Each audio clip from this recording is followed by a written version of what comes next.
How many of you came because you need a word from God today? Amen. Got to have a word today. If you would stand with me, turn to the book of Exodus, Exodus chapter 2, beginning at verse 1. I'm going to be reading from the Message Bible. Exodus chapter 2, beginning at verse 1.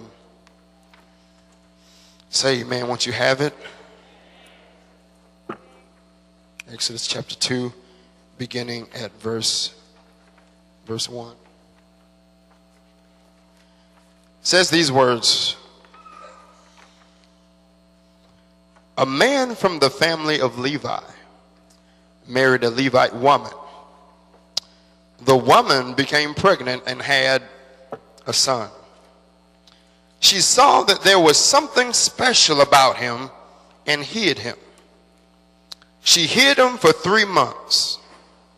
When she couldn't hide him any longer, she got a little basket boat made of papyrus, waterproofed it with tar and pitch, and placed the child in it. Then she set it afloat in the reeds at the edge of the Nile. The baby's older sister found herself a vantage point a little way off and watched to see what would happen to him. Pharaoh's daughter came down to the Nile to bathe. Her maiden strolled on the bank. She saw the basket boat floating in the reeds and sent her maids to go and get it.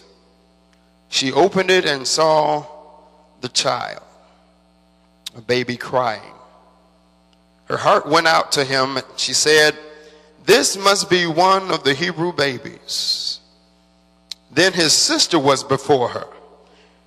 "Do you want me to go and get a nursing mother from the Hebrews so she can nurse the baby for you?" Pharaoh's daughter said, "Yes, go." The girl went and called the child's mother. Pharaoh's daughter told her, "Take this baby and nurse him for me. I'll pay you." The woman took the child and nursed him. After the child was weaned, she presented him to Pharaoh's daughter, who adopted him as her son. She named him Moses, which means pulled out, saying, "I pulled him out of the water." She named him Moses, meaning pulled out, saying, "I pulled him out of the water." May the Lord add a blessing to the reading and hearing of his word.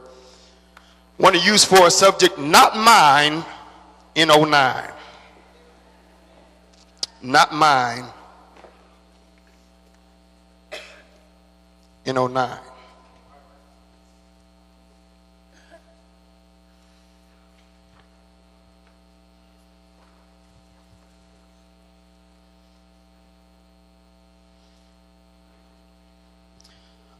The power of influence is by far one of the most underestimated powers there is. People spend billions of dollars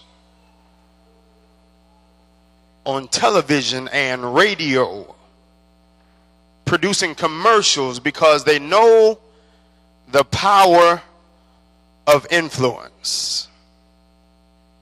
As a matter of fact, people spend so much on influence that they recognize the fact that all they got to do is to show it to you, and they can change your entire way of thinking.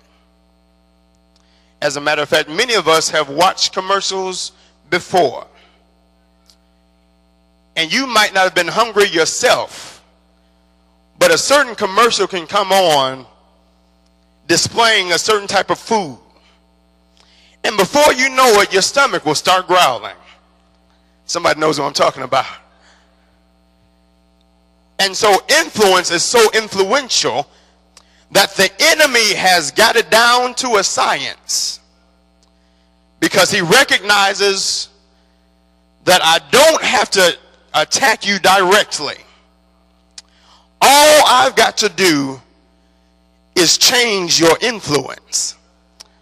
He says all I got to do is change where your influence comes from. Gone are the days where we feel as though it takes an entire village to raise a child. And so what the enemy has done is he has split up the family. All because of influence. He has separated friendships off of influence. And watch this. Now you can't tell my child nothing. Somebody knows what I'm talking about? As a matter of fact, the power of influence has even taught the children to tell you what you can't do. Because you ain't my daddy and you ain't my mama. Somebody heard that before. And so the enemy recognizes that all he has to do is put the right kind of influence in their life, and he will have them for the rest of their life. So watch this. Gone are the days where we believe in punishing our children. Gone are the days where we feel as though spare the rod, spoil the child. But now we believe in timeouts, in quiet time. Now we believe in punishment, where you still have access to everything you have, but you just can't leave the house. And so watch this. And so the child who is now locked in the house is looking still for influence. And so since we are no longer in the house, the influence comes from the television set. So it is our children see this glimpse of a world that they know not of. A world that seems as though everything is wonderful.